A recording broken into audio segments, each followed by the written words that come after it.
Olá a todos, que a paz de nosso Senhor Jesus Cristo esteja conosco.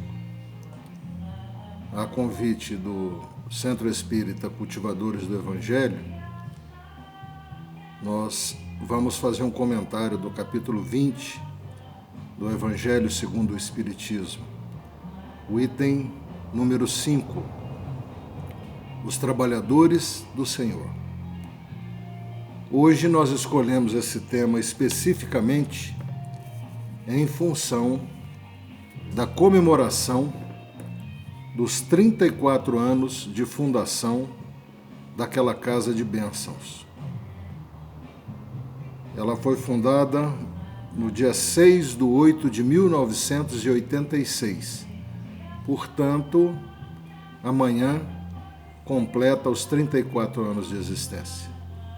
Rogando a nosso Senhor Jesus Cristo, a nossa Mãe Maria Santíssima e ao Pai Celestial, que continue a abençoar essa casa, que ela possa continuar com seu trabalho pródigo, porque nós não temos noção de quantas pessoas, espíritos encarnados e desencarnados já foram auxiliados por aquela casa, por aquele trabalho abençoado.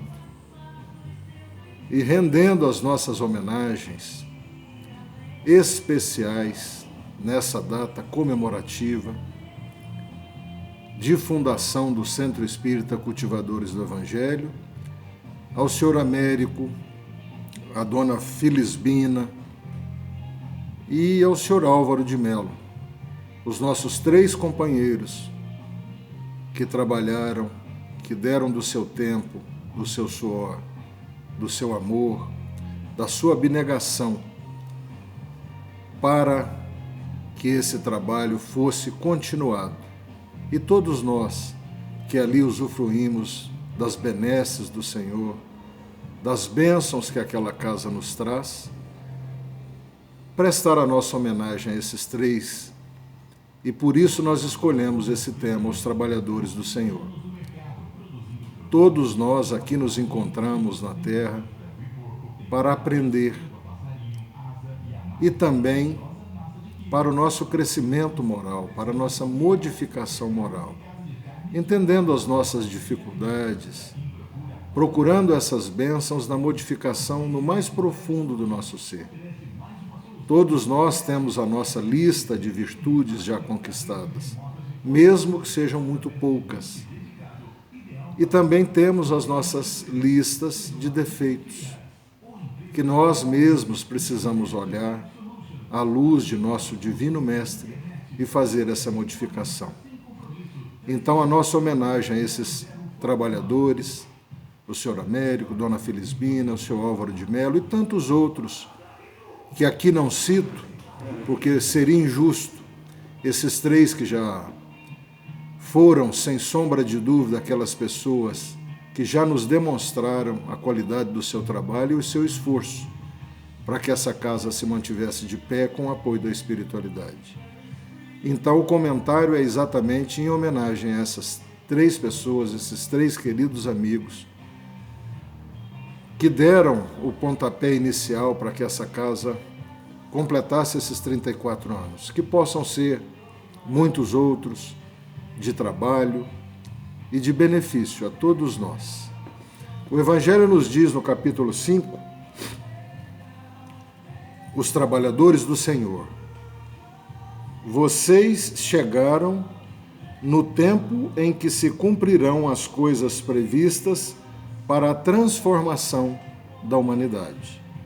Felizes serão aqueles que tiverem trabalhado na seara do Senhor, desinteressadamente e sem outra motivação senão a caridade. Os seus dias de trabalho serão pagos mais de 100 vezes daquilo que tiverem esperado. Então o Evangelho inicia nos dizendo exatamente da travessia, que já havia iniciado quando ele foi escrito, da transformação da humanidade. O planeta rumo à regeneração, às modificações substanciais que ocorreriam. E nos alertando que nós deveríamos realmente nos ater às promessas do Cristo, quando ele nos disse que nós, como uma espiga, o que nós plantássemos de bem, colheríamos mais de 100 vezes a cada trabalho dedicado, visando somente a caridade. E ele continua: felizes serão os que tiverem dito a seus irmãos: trabalhemos juntos, unindo os nossos esforços, a fim de que o Senhor, ao chegar, encontre a obra acabada. Porque o Mestre lhes dirá: venham a mim, vocês que são bons servidores, que souberam evitar todas as rivalidades e todos os ciúmes, para não prejudicar a obra. Aqui ele nos fala profundamente da questão da nossa moral.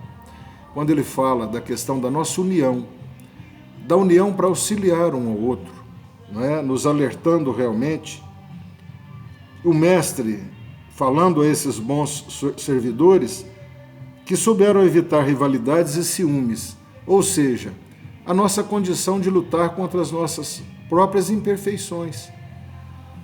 Porque na união, quando ele se refere à união, nessa figura de linguagem, é exatamente nos exortando a amar uns aos outros, a entender que cada um de nós está inserido na obra do Cristo, independente daquilo que nós já temos como dom, mas numa somatória.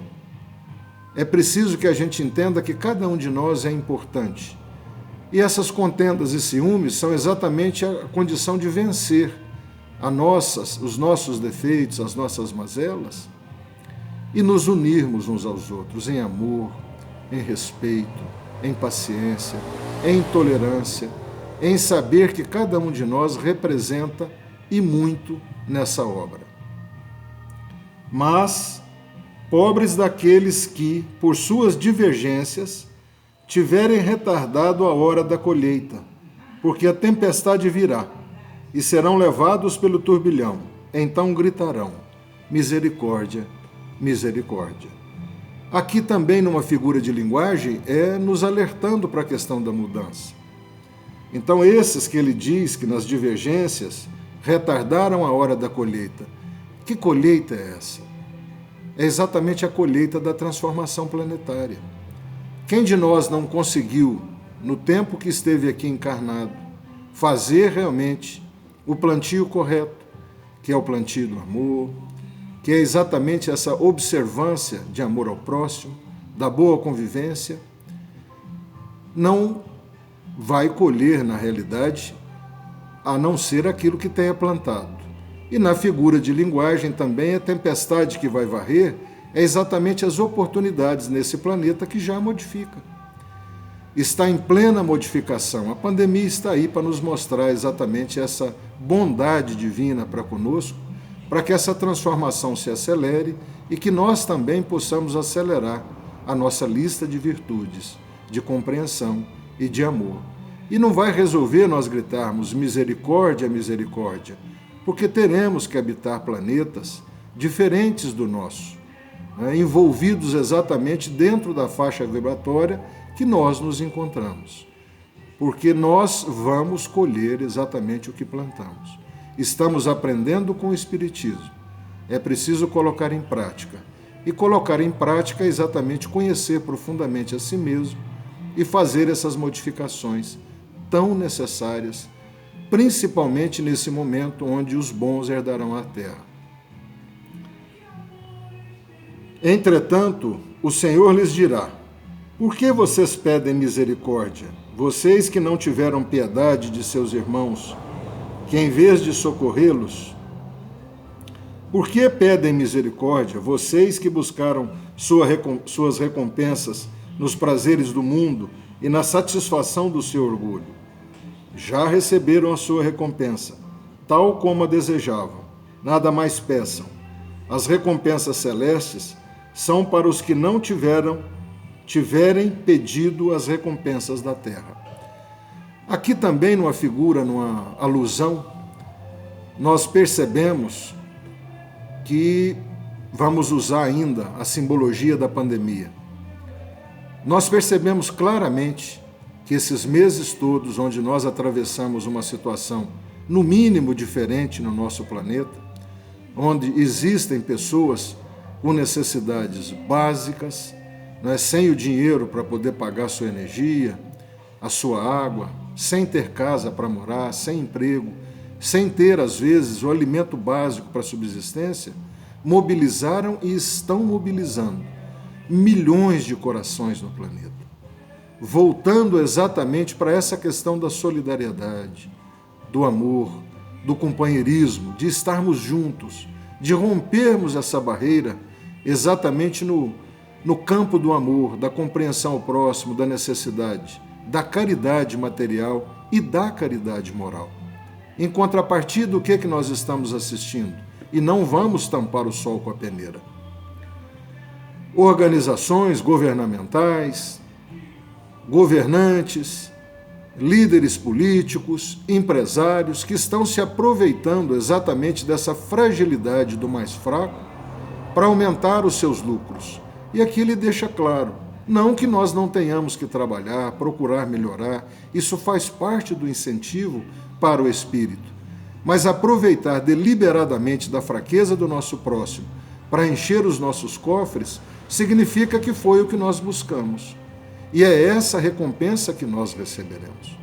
Se amanhã nos apresentarmos na fila da reencarnação e disserem que nós temos que ir para um planeta que esteja comparado à Terra com centenas de milhares de anos atrasados, sem a estrutura que o nosso planeta tem, é exatamente a colheita do que nós plantamos. Se aqui nós realmente tivemos por objetivo só a situação momentânea, só o lucro, só o luxo, só o bem-estar, só os ganhos materiais. É essa a referência que Jesus faz para nós. Sem sombra de dúvida, nós teremos colhido aquilo que nós buscamos. Isso não impede que nós procuremos o nosso conhecimento e a nossa melhoria dentro do nosso trabalho.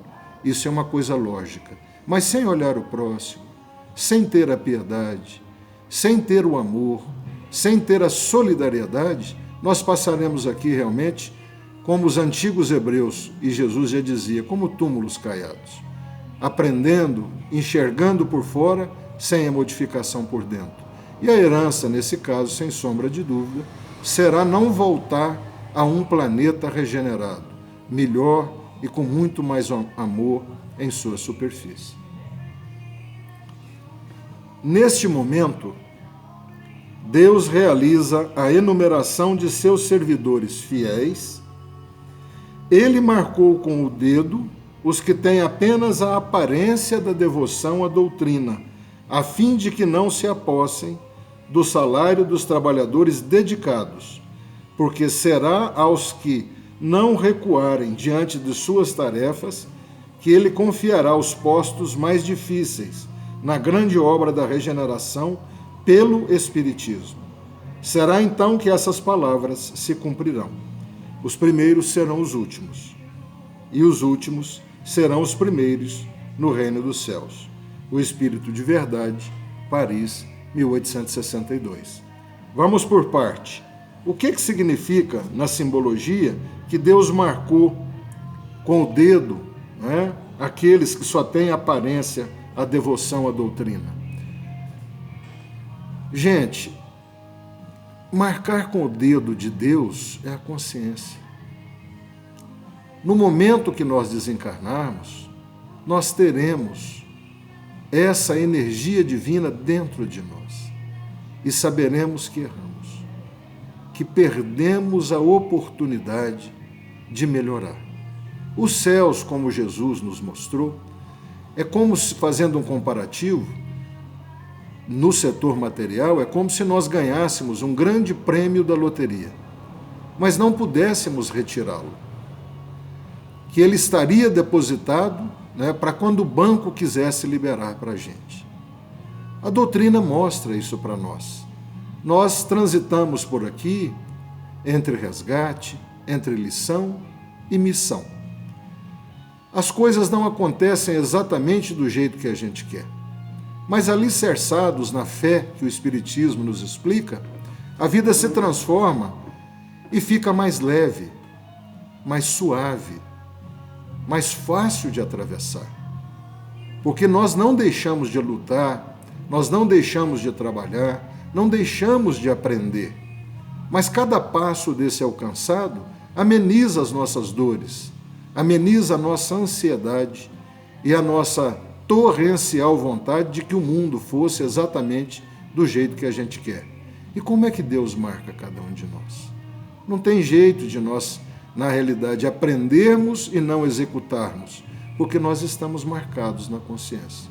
E todo o mal que nós fizermos, nós o saberemos. Também o bem que nós tivemos a oportunidade de fazer e não tivermos levado realmente a efeito, a execução. E ele nos diz que essa situação de consciência é exatamente para aqueles que estão dedicados não serem confundidos com aqueles que, na realidade, fazem na sua expressão, na sua verbalística, na sua forma de falar, na sua forma dissimulada de agir, como se fossem pessoas iguais àqueles trabalhadores dedicados. Nós sabemos que não são. E aí, infelizmente, nós teríamos que citar que vem um exemplo à tona, a questão dos nossos políticos. E, infelizmente, numa grande amostragem, que da boca para fora falam que vão fazer, que vai acontecer, que vão apoiar, e na realidade estão num corporativismo escandaloso, buscando todas essas situações de recursos para si próprios. Não quero aqui incluir todos, mas infelizmente essa é a transformação e o que Jesus nos disse nesse tempo que já acontece, que seria a separação do joio do trigo. E o que é a separação do joio do trigo?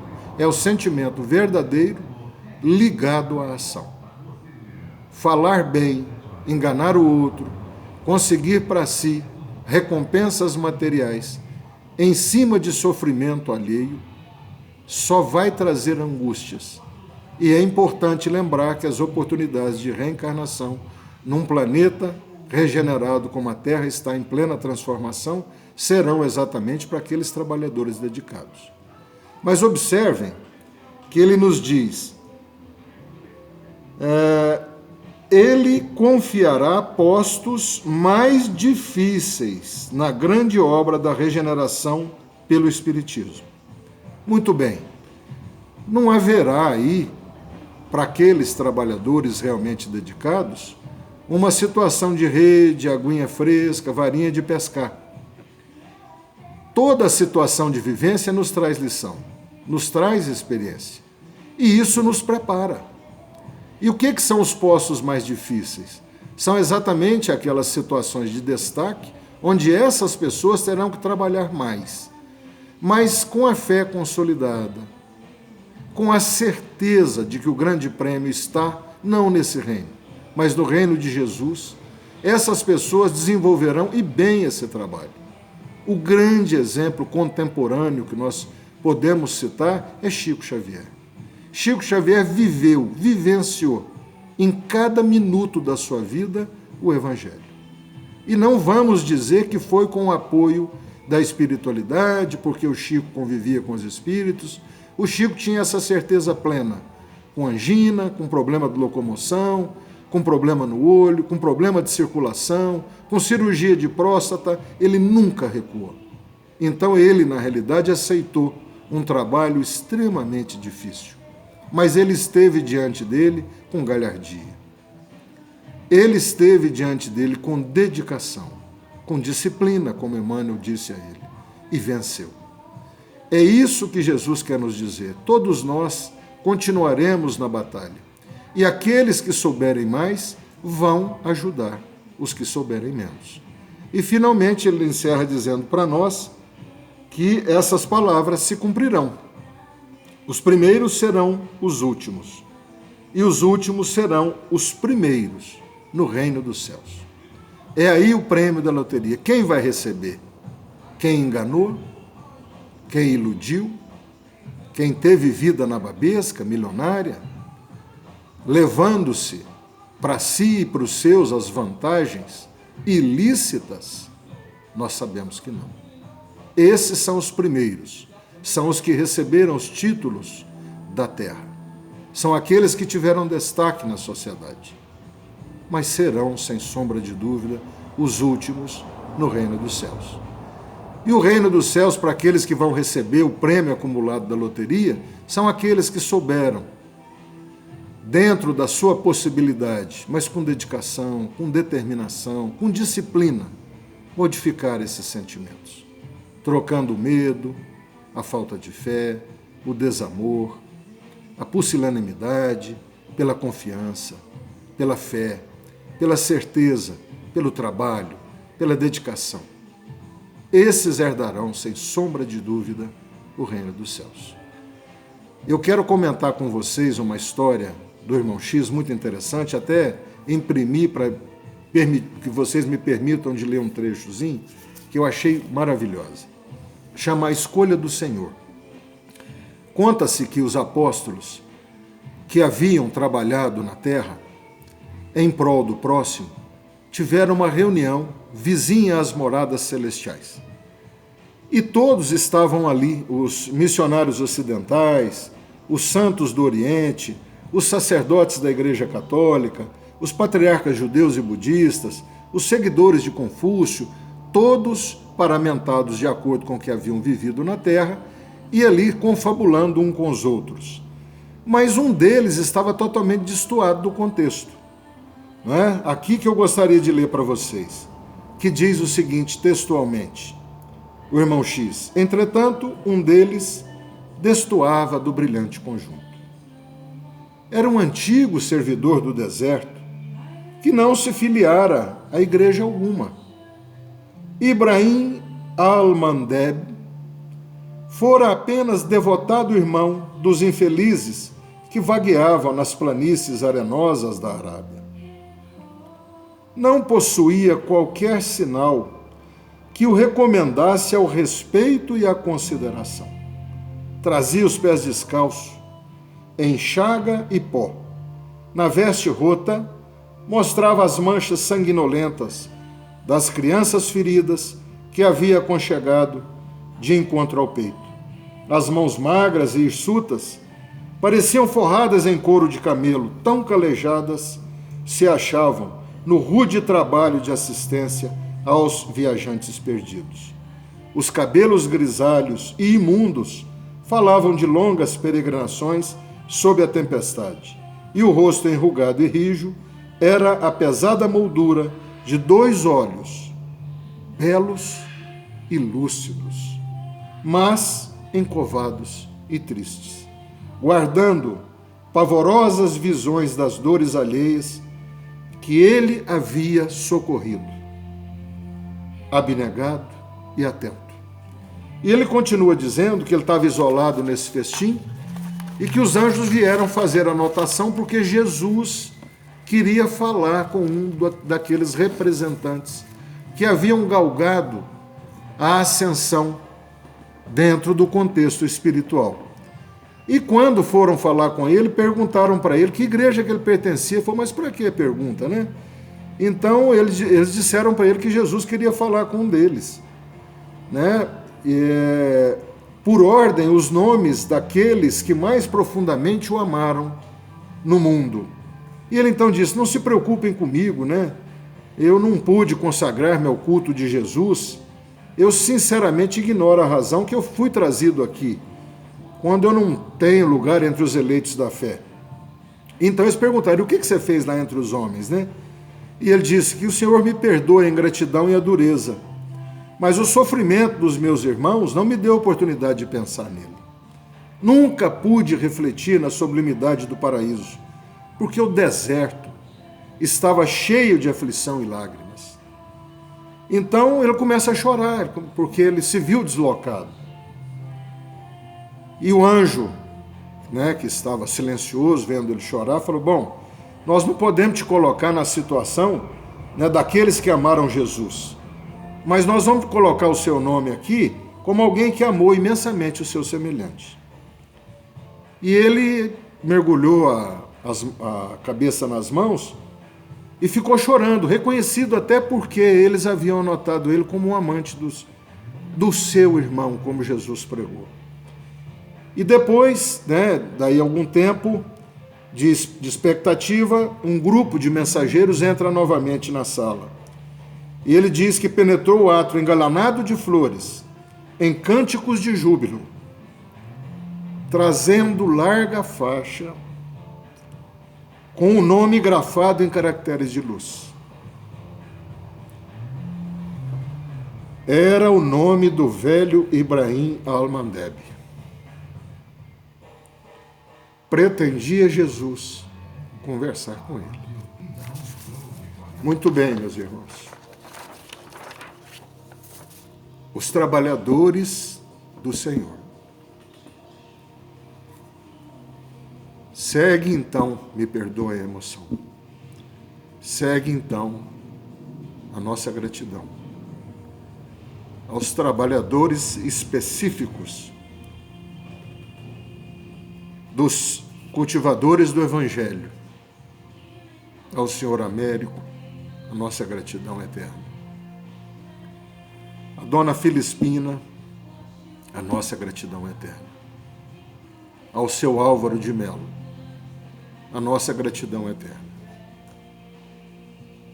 Com o que puderam, trabalharam, como o Ibrahim, em prol do próximo. Esses são os trabalhadores do Senhor. E com a nossa gratidão, segue a eles o nosso amor. Que Jesus os abençoe sempre. E abençoe a todos nós.